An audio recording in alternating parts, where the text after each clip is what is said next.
está falando, né? Por mais que a gente traga conceitos de psicologia da saúde e tal, ainda tem uma tendência de pensar naquele modelo mais fragmentado. E o compromisso da gente é de poder implementar esse modelo de atenção global. E aí, então, vamos falar, né, de como que a gente faz isso lá no Hospital da Criança.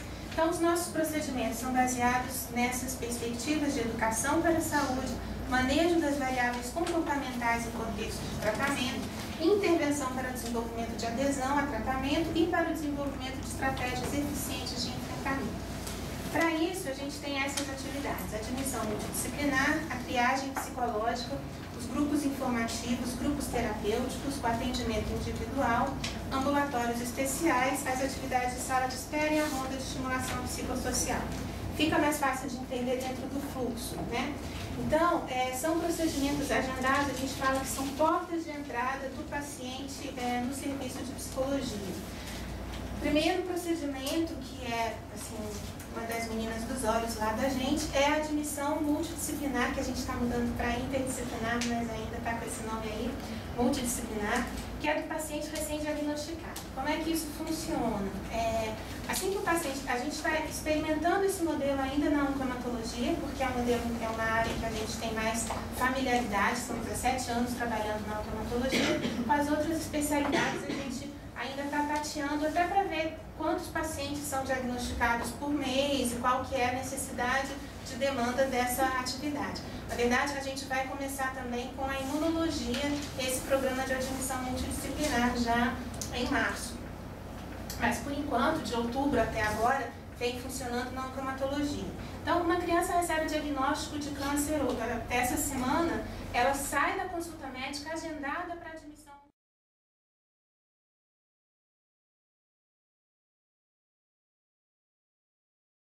Faxinar na casa dela. À noite? Não, durante o dia inteiro. Ela faxinava a casa dela, ela era aposentada, e o trabalho dela consistia, e tinha uma boa condição financeira, e consistia em visitar todos os imóveis que ela tinha alugado para as pessoas em Brasília. Então ela tinha que verificar o imóvel, porque se alguém tivesse furado a parede, se alguém estava cuidando direitinho, um nível de ansiedade e de controle extremo.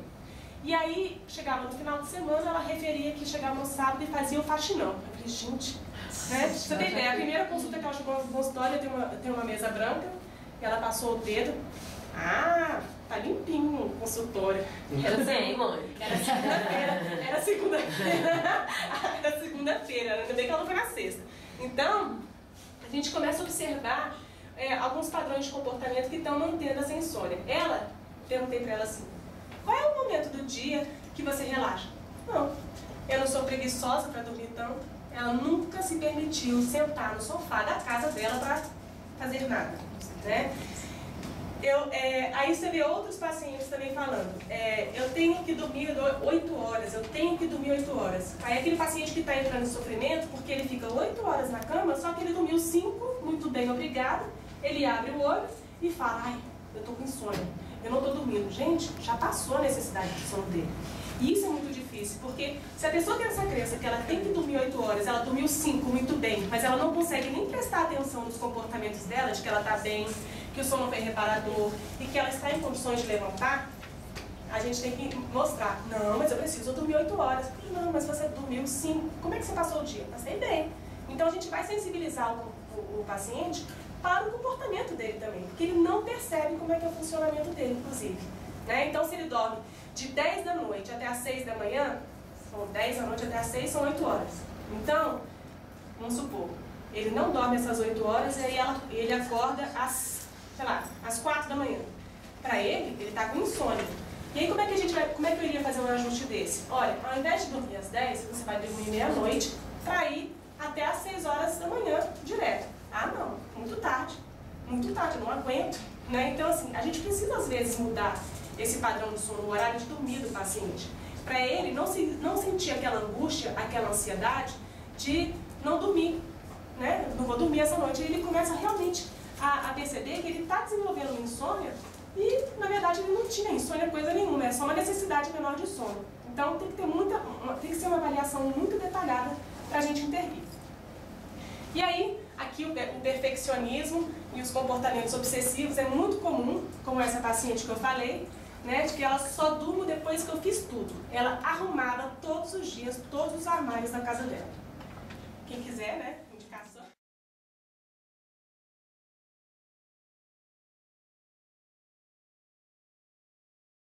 Nessa interação que a gente tem, qualquer variável, né, no ambiente dele, na família dele, que eu acho que possa atrapalhar o andamento da cirurgia, prejudicá-lo, eu não vou chegar na última sessão, né, depois que ele me pagou tudo, né, chegar e falar assim, eu acho que você não pode operar não, tá?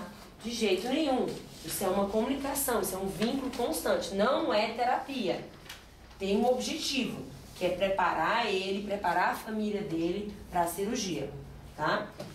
Então, geralmente eu faço isso entre 4 e 8 sessões, tá? Depende muito. Adolescentes, a gente não opera muito adolescente, mas quando tem alguns casos muito graves, aí eles, geralmente, o protocolo é que eles fiquem 4 meses comigo, tá? Antes de, por conta, o adolescente, ele tem, né, a gente tem um pouco de resistência de operar adolescente, e idoso também, tá?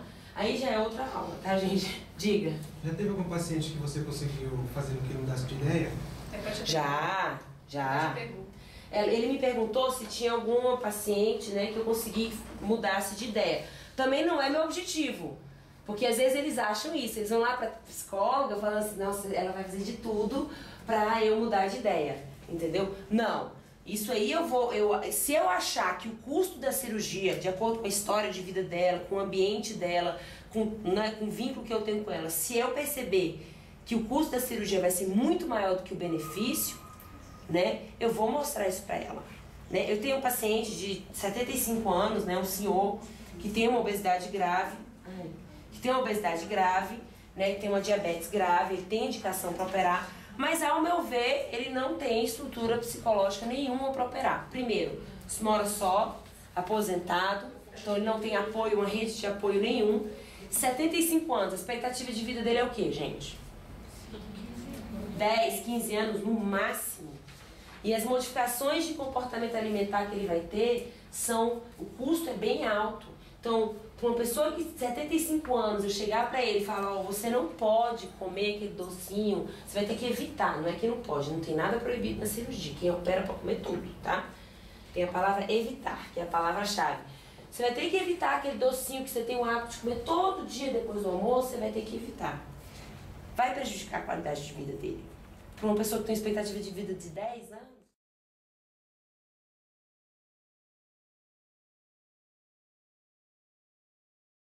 Aqui já, né? Estou aqui com vocês. Enfim, são algumas possibilidades que permite que o aluno tenha experiências, né?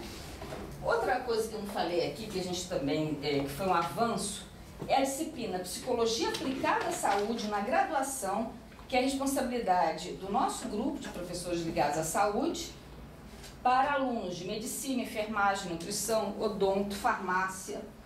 E essa disciplina, também optativa de 4 créditos, tem permitido que vários alunos do curso da saúde se aproximem de vários conteúdos da nossa área e aprimorem sua formação profissional.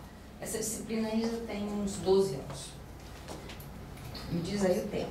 Que desafios da graduação a gente quer apontar, tá? Para já passar para o outro tópico.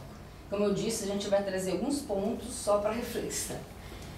O que a gente pode chamar de predomínio clínico ainda do ensino na psicologia? Quer dizer, a formação, essa ideia do chamado modelo clínico ainda prevalece, não é? Acho que no UNB não, mas há fortes tendências de que, de fato, alguns cursos ainda mantêm. É meio que formar o profissional muito para a clínica, esquecendo a diversidade de possibilidades de atuação do psicólogo, e aí já nem falando só em psicologia da saúde, não é? Um pouco a representação social da nossa profissão. As pessoas, em geral, isso está mudando bem de leve, mas quando fala em psicólogo, não pensa em clínica. Não perguntam para vocês se tem consultório? É demais, é assim direto, isso ainda continua. Eu falo, já está me analisando. É um pouco a ideia da clínica essa, né? Do divã, daquela coisa, enfim. Então, oi? E da futilidade, às vezes. E da futilidade. Enfim, então isso é um pouco ainda uma questão que é um desafio a ser superado, né? Não que nós vamos abolir. A psicologia clínica tem um espaço extremamente fundamental enfim, é essencial para sociedades, populações e tal. Mas não é só isso que a psicologia pode fazer. A atuação do psicólogo é um pouco centrada em equipes da saúde mental e no hospital. Agora a gente tem algumas brechas na estratégia de saúde da família, por exemplo, mas se a gente for ver, por exemplo, no DF,